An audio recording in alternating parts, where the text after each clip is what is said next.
ലോക നേതാക്കൾ മൗനം പാലിച്ചിടത്തു നിന്ന് വിദ്യാർത്ഥികൾ തുടങ്ങിയിരിക്കുകയാണ്. ഫലസ്തീൻ എന്ന ചെറുരാജ്യത്തിന് മേൽ ഇസ്രായേൽ തുടരുന്ന കടുത്ത ഉപരോധങ്ങൾക്കും കൂട്ടക്കൊലകൾക്കും നേരെ ആളിക്കത്തുന്ന പ്രതിഷേധ ജ്വാലയുമായി പതിനായിരക്കണക്കിന് വിദ്യാർത്ഥികളാണ് തെരുവിലിറങ്ങിയിരിക്കുന്നത്. അമേരിക്കയുൾപ്പെടെ പടിഞ്ഞാറിൻ്റെ അധികാര അഹന്തയ്ക്കുമേൽ ചാട്ടുളിയാവുകയാണ് വിദ്യാർത്ഥി പ്രക്ഷോഭം. US-ലെ ക്യാമ്പസുകളിൽ നിന്നാരംഭിച്ച തീപ്പൊരി എങ്ങുമുള്ള ക്യാമ്പസുകളിലേക്ക് ആളിപ്പടരുന്നതിനാണ് ലോകമിപ്പോൾ സാക്ഷ്യം വഹിക്കുന്നത്. ഒരിക്കലും കുലുങ്ങില്ലെന്ന് അഹങ്കരിച്ച പല സിംഹാസനങ്ങളും കുലുങ്ങുന്നുണ്ട്. കഫിയ ധരിച്ച് ഫലസ്തീൻ അനുകൂല മുദ്രാവാക്യങ്ങൾ മുഴക്കി ജോ ബൈഡൻ ഉൾപ്പെടെ പടിഞ്ഞാറൻ ഭരണകൂടങ്ങളെ വിറപ്പിക്കുകയാണ് അക്ഷരാർത്ഥത്തിൽ വിദ്യാർത്ഥികൾ. ആവശ്യം ഒന്നു മാത്രം: ഗസയിൽ ജനങ്ങളെ കൊന്നുതള്ളാൻ ഇസ്രായേൽ നടത്തുന്ന ആക്രമണങ്ങൾക്ക് നൽകുന്ന സർവ്വ പിന്തുണയും അമേരിക്ക അവസാനിപ്പിക്കുക.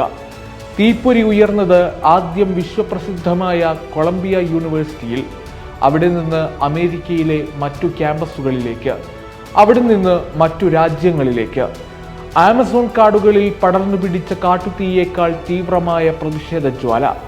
ന്യൂയോർക്കിലെ കൊളംബിയ യൂണിവേഴ്സിറ്റിയിൽ ഏപ്രിൽ 22-ന് 70ഓളം വിദ്യാർത്ഥികൾ ചേർന്ന് ക്യാമ്പസിന് പുറത്ത് തമ്പുകെട്ടി തുടക്കമിട്ട പ്രക്ഷോഭമാണ് 100-ലേറെ സർവകലാശാല ക്യാമ്പസുകളിലേക്ക് വ്യാപിച്ചത്.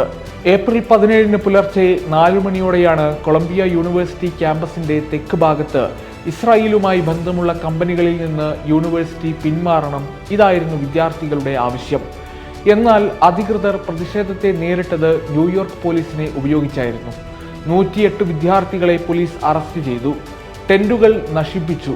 എന്നാൽ സമരം തകർക്കാനുള്ള അധികൃതരുടെയും പോലീസിന്റെയും സകല പദ്ധതികൾക്കും കനത്ത തിരിച്ചടിയായി പുതിയ ടെന്റുകൾ അതേ ക്യാമ്പസിൽ സ്ഥാപിക്കപ്പെട്ടു.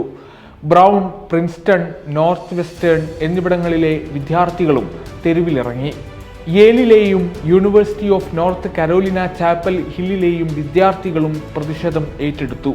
സമരം അടിച്ചമർത്താൻ 100 കണക്കിന് വിദ്യാർത്ഥികളെ വിവിധ സർവകലാശാലകളിൽ നിന്ന് അറസ്റ്റ് ചെയ്തു നീക്കി.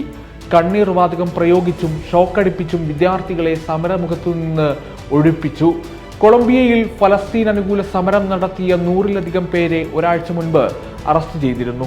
ഇതിനു പുറമെ Yale University, Southern California University, Vanderbilt University, Minnesota University എന്നിവിടങ്ങളിൽ നിന്നും കഴിഞ്ഞ 10 ദിവസത്തിനിടെ 100 കണക്കിന് വിദ്യാർത്ഥികളെ അറസ്റ്റ് ചെയ്യുകയും കോളേജിൽ നിന്ന് സസ്പെൻഡ് ചെയ്യുകയും ചിലരെ പുറത്താക്കുകയും ചെയ്തിട്ടുണ്ട്.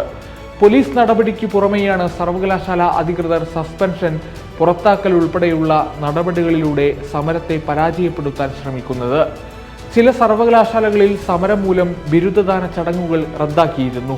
വിവിധ സംസ്ഥാനങ്ങളിൽ നിന്ന് 100 കണക്കിന് വിദ്യാർത്ഥികളെയും ഫാക്കൽറ്റി അംഗങ്ങളെയും ബലമായി അറസ്റ്റ് ചെയ്യുന്നതിൻ്റെ ദൃശ്യങ്ങൾ സമൂഹ മാധ്യമങ്ങളിൽ പ്രചരിക്കുന്നുണ്ട്.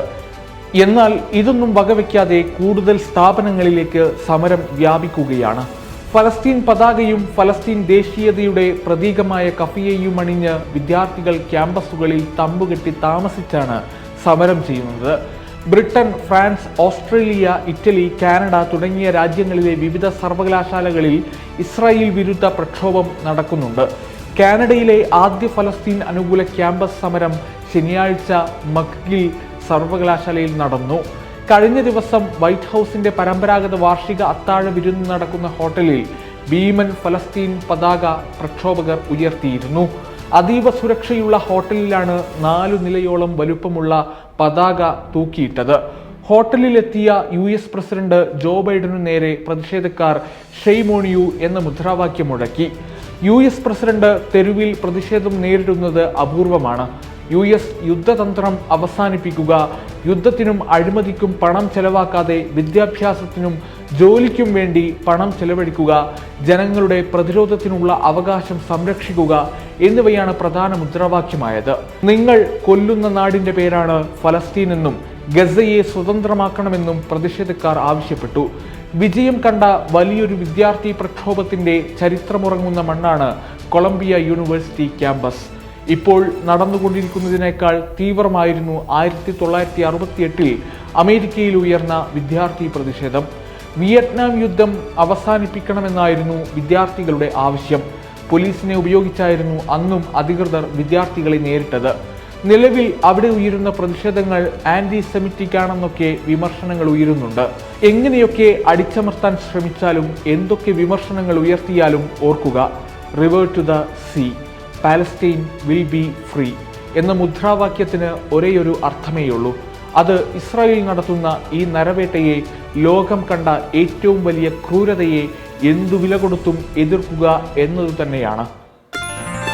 waytonikah.com, the exclusive Muslim matrimonial site.